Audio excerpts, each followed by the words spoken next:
নমস্কার। কণ্ঠে রিঙ্কু, অভিসার মা। কবি দেবজ্যোতির লেখা কিছু মানুষ হঠাৎই জীবনে আসে।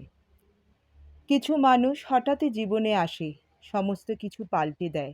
মন ভাঙা, মন খারাপ, দুঃখ কষ্ট সব কিছু। কিছু কিছু মানুষ আমাদের ভেতরের আনন্দ, ভেতরের ভালো লাগাগুলোকে যেন হঠাৎই আমাদের চোখের সামনে নিয়ে আসে। আমাদের ভালো থাকতে শেখায়, ভালোবাসতে শেখায়। এই যে চারদিকে এত পাল্টে যাওয়া, এত এত ছিঁড়ে যাওয়া, এত ভুল বোঝাবুঝি, এর মাঝেই কিছু মানুষ যেন ম্যাজিকের মতো আমাদের দেখিয়ে দেয় থেকে যাওয়ার কারণগুলো, ভালোবাসার কারণগুলো।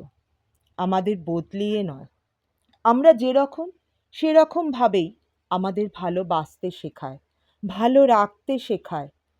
আর কতদিন কাঁদবে তুমি? কথা দিলাম আগলে নেব। ভালোবাসা এমন দাবি কজনই বা করতে পারে? আর কতদিন থাকবে একা? কথা দিলাম সঙ্গী হব। সবাই শুধু থাকতে বলে, কজনই বা থাকতে পারে?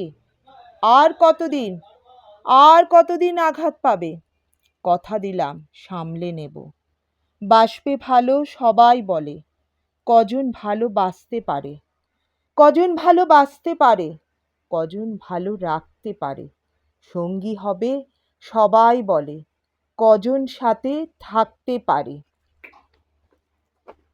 আকাশ পারে ওই অনেক দূরে, যেমন করে মেঘ যায় গৌরে।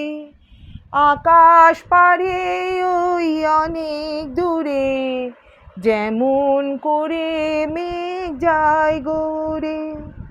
যেমন করে সে হাওয়ায় ভাসে, কই তাহার মতো তুমি আমার স্বপ্নে কবু ভাসো না তো। অলির কথা শুনে বকুল হাসে, কই তাহার মতো তুমি আমার কথা শুনে ভাসো না তো। নমস্কার। ব্লগটি ভালো লাগলে লাইক, শেয়ার, কমেন্ট করতে ভুলবেন না। সাবস্ক্রাইব করবেন।